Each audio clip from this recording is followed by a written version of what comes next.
What's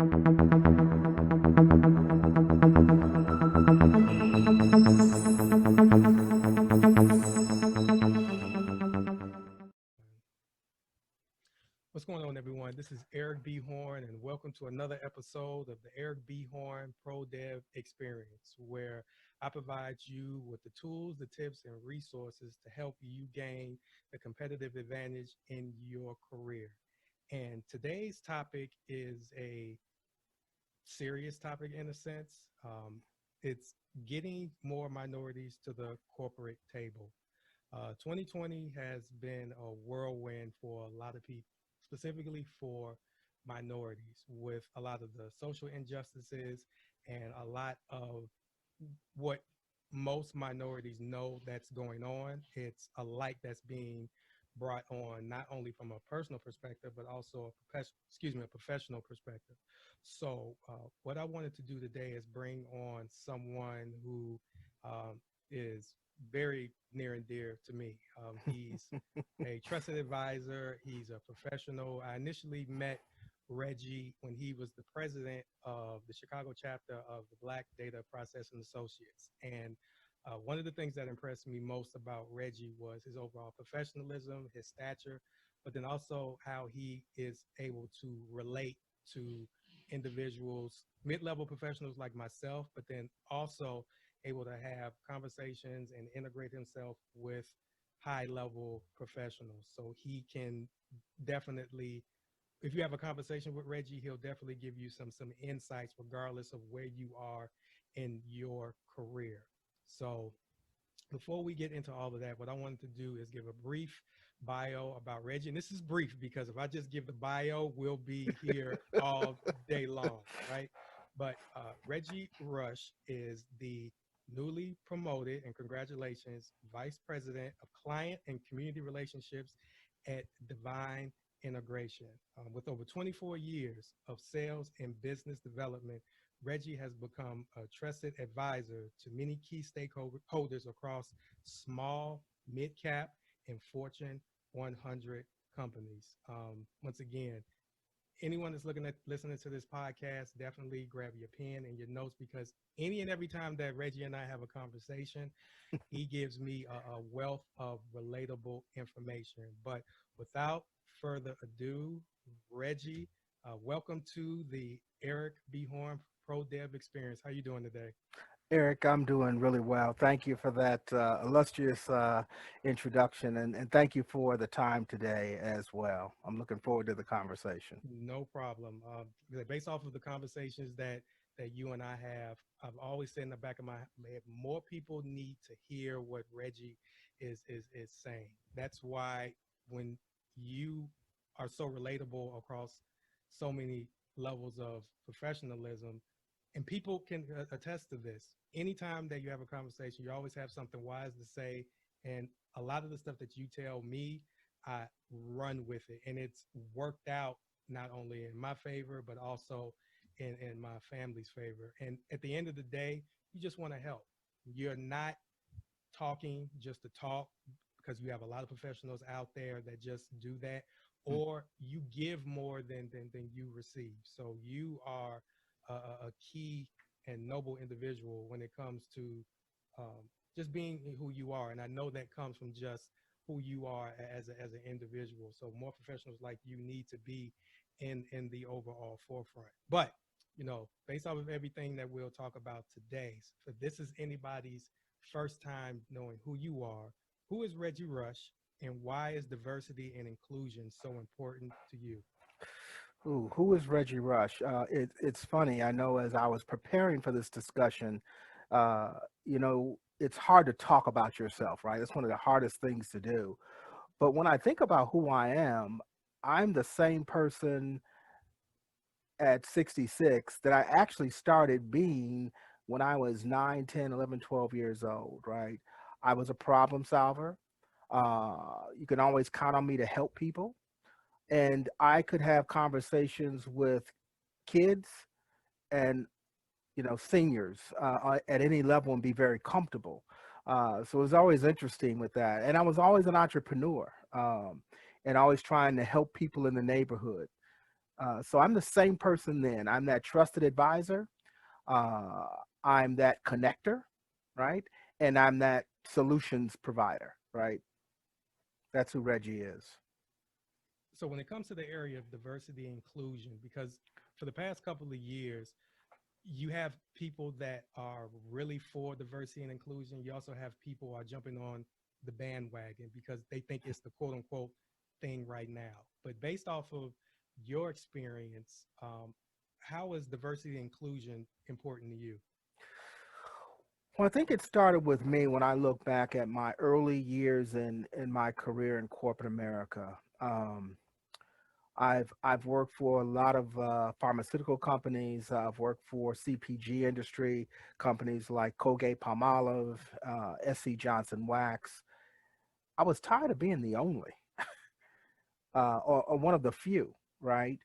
I was tired of, if there was a couple of us when we had a national sales meeting, if we got together at the bar, people had something to say about us gathering. But if Mm. I'm standing around with a bunch of my colleagues that didn't look like me, nobody said anything. I can remember one instance I was a regional director of Colgate Palmolive, and I was having my managers, we were filling some territories, and I really pushed them to focus on people of color. And one of my colleagues in one of our management meetings said, Reggie, you seem to be hiring a lot of black people lately. And I said, yeah, that's true. I said, I see that you've hired a lot of white people in your career, right? So it's things like that that slowly just chipped away at me. And I think that the other thing too is I mentioned I worked for a pharma company. I was in national accounts. I had blown the doors off my quota, and I'd gone out to headquarters for some specialized training. And I remember seeing I'd say mid-age black man come out of a corner office at corporate. I'm like, wow. And I threw my hand up to wave to him. And I said, okay, he didn't see me. I'll catch up with him later. I'm here all week. I was there all week. I saw him numerous times, and he never spoke a word to me. And so when I left there and got on the plane, I said, God, if I become like him, if I ever get somewhere in life, if I become like him, strike me dead. Those are my words when I was on the plane coming home. So diversity, why is it important? I grew up in Inglewood. I've heard the people in my life say, Reggie, you're not going to be much. I heard them say that about me. I've heard them say that, other people said it about friends within the community. And Eric, I didn't know exactly what I wanted to be, but I knew exactly who I didn't want to be. Mm. Um, so full circle, when I look at diversity and inclusion, we have been locked out for so long. And when I felt like I was in a position to help, not just because of the titles that I held, but also the knowledge that I had to help people get there, Yeah. I started wanting to share that so I can see more people that look like me in corporate America. Now, is that a selfish desire? It's actually a business desire. When you start looking at, especially when I was working for CPG companies, how many of those companies have we seen over the years run an ad that's really not the right ad to run, right? And they've had to snatch it down, right? It's they wouldn't have made those decisions if they had people of color around the decision table, Yep. right? So it's more a financial reason, as far as that. The other financial reason is it builds strong communities. People look at what's going on right now, and you said it, like a lot of people are jumping on the diversity wagon and inclusion wagon because of the climate. And people are saying to me, I've got a lot of executives that said, Reggie, I don't understand. And I said, look, people are frustrated. And then one guy even said, he said, well, Reggie, why you guys have to do all the violence and the burning and all that, and you guys are killing each other in your neighborhoods. And I laughed. I said, so you feel, I said, that's like a black thing, right? He says, well, yeah, I don't mean to be disrespectful, but yeah, kind of, because Mm. I just trying to understand.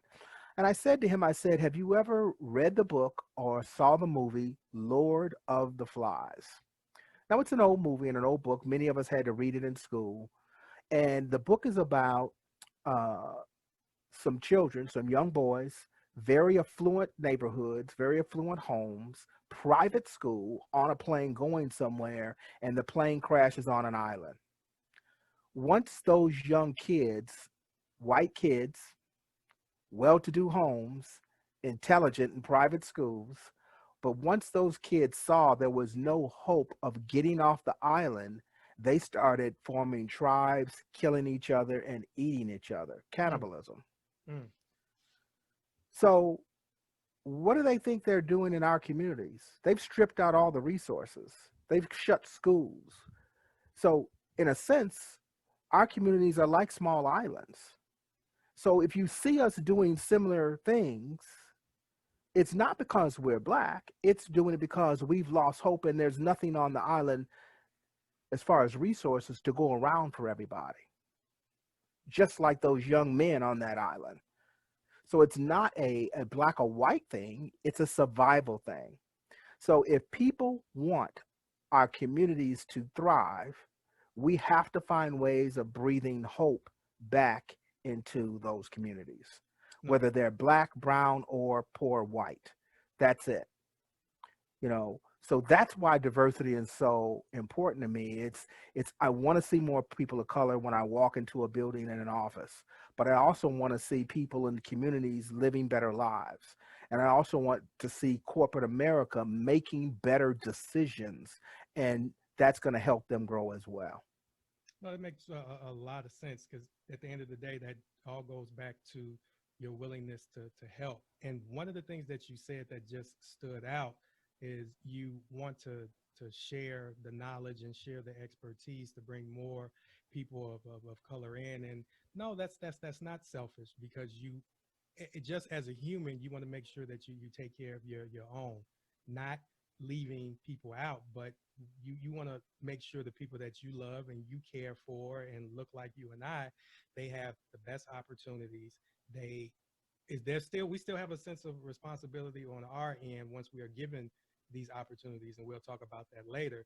But Hmm. it's just creating an even playing field. You can start out with nothing, but if you give someone, especially someone who's in these communities, give them an opportunity, they'll take it and run with it. It's not just, you highlight one person who came from a bad neighborhood and it became a success story.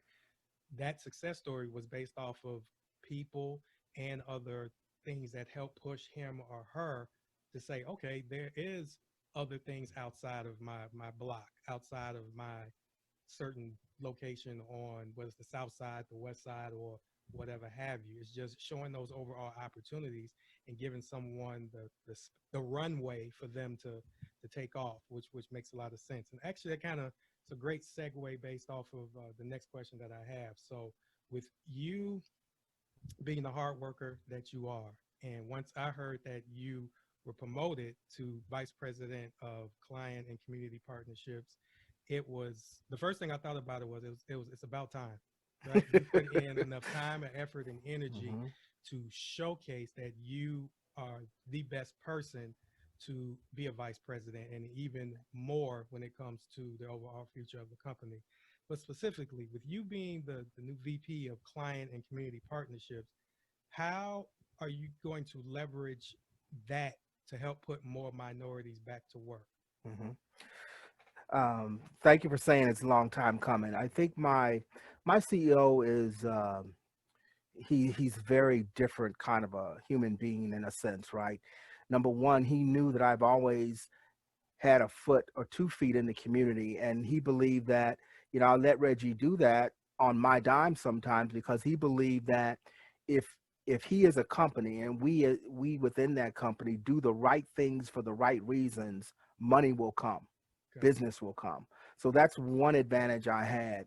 But I think what he saw recently with all the racial tension is that he called me and he says, Reggie, I'm not going to write this letter to the staff and to the media and population about where I stand on this racial equity thing.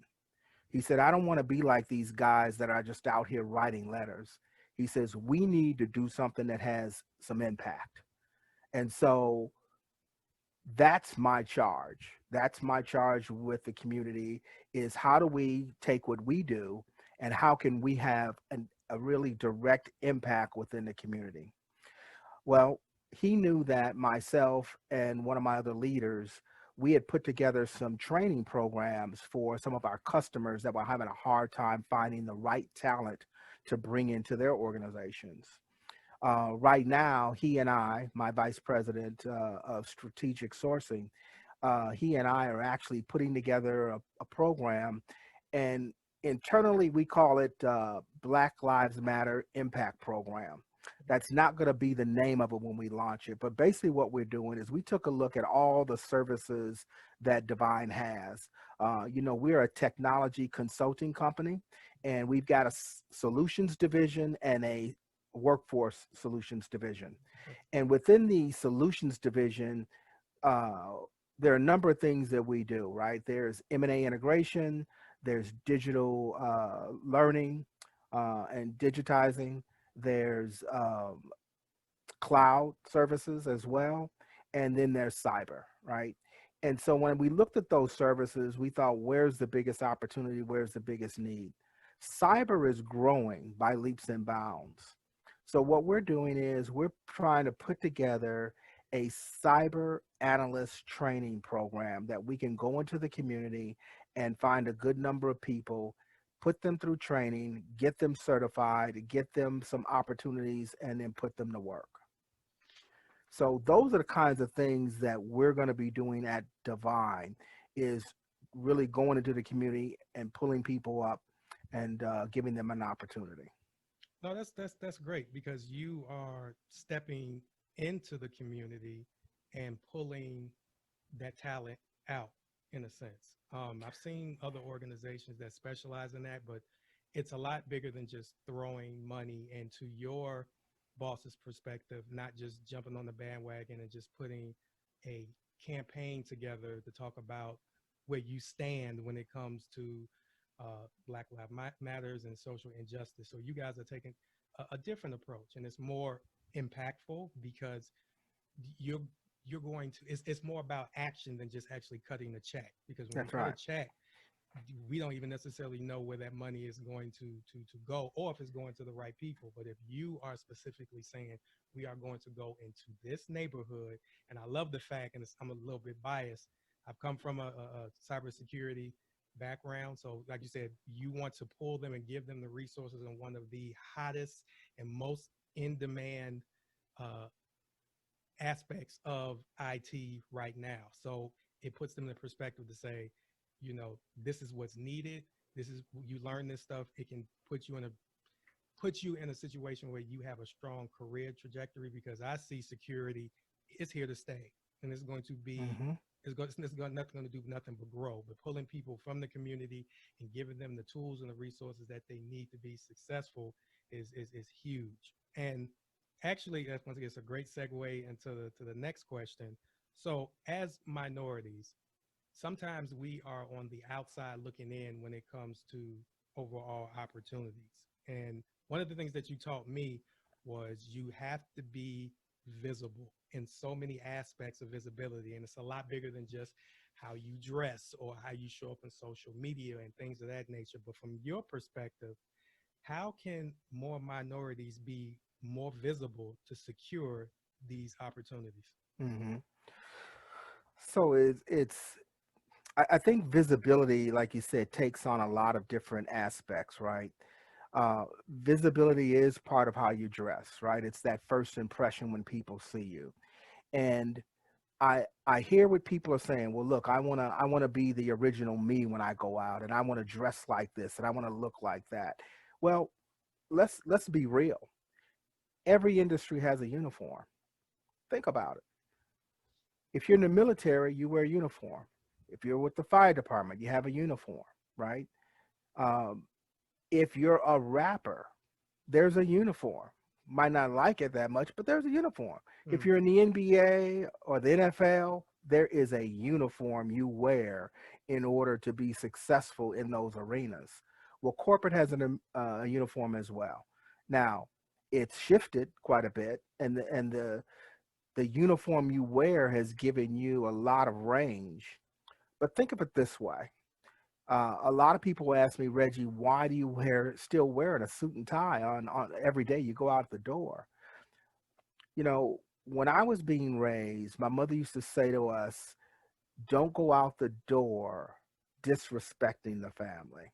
That was a big thing back then. I Mm. mean, my sister was just going to run down to the corner store for bread one Saturday morning, and she had, the pink curlers in her hair and the scarf on her head, and she looked okay except for that. And she went for the doorknob, and my mother said, "Oh, where you think you're going?" She said, "Mom, you said go get bread." Not looking like that. She said, "But Ma, I'm only going to the store. It's right on the corner." She says, "You don't know who's going to see you, and you're representing this family." So when you think of that, right, that's the image, right? And so when you see somebody and you see that image, you immediately think of something, Mm. right? And so I had a friend of mine, a white executive, who asked me, Reggie, I don't know what to do. And I said to him, I said, we're not responsible necessarily for our first thought, but we are responsible for our first action, right?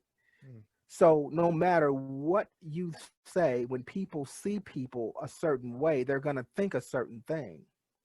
If I walk into a event with a suit and tie on, looking like I am somebody, people are going to think I'm somebody. Yep.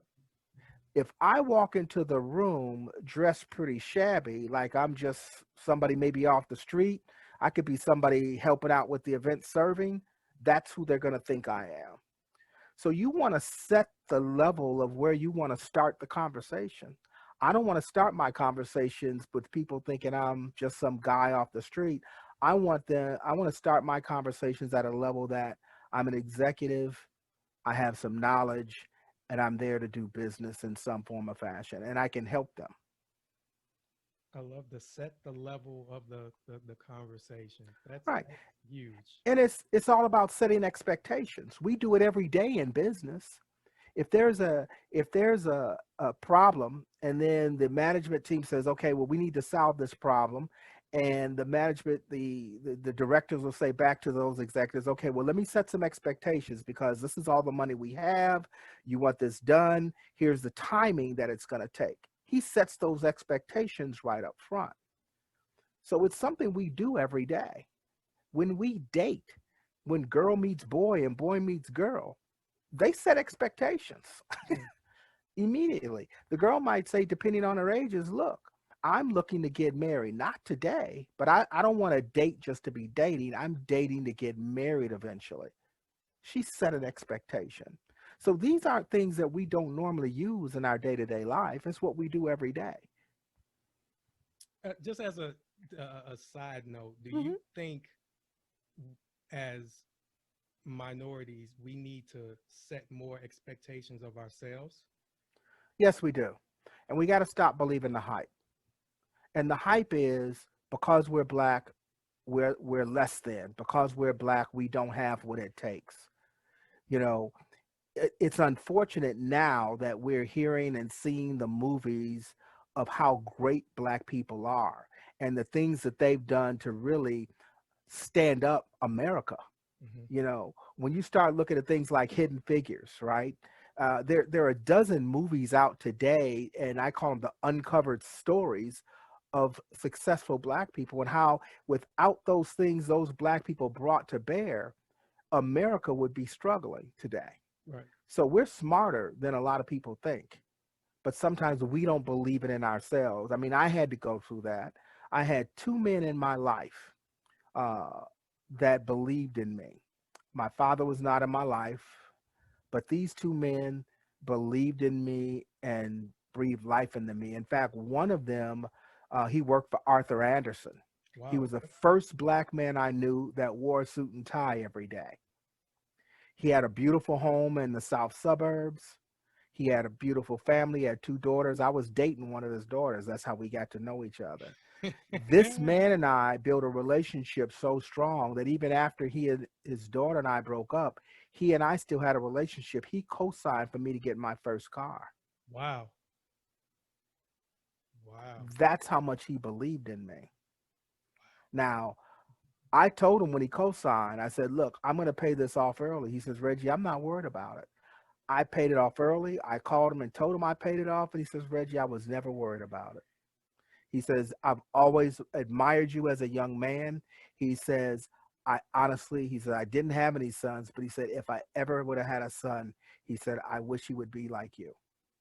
So those are very encouraging words as a young Black man growing up on the South Side of Chicago to hear, right, and to breathe in. And I think we as Black people have to just understand there are opportunities.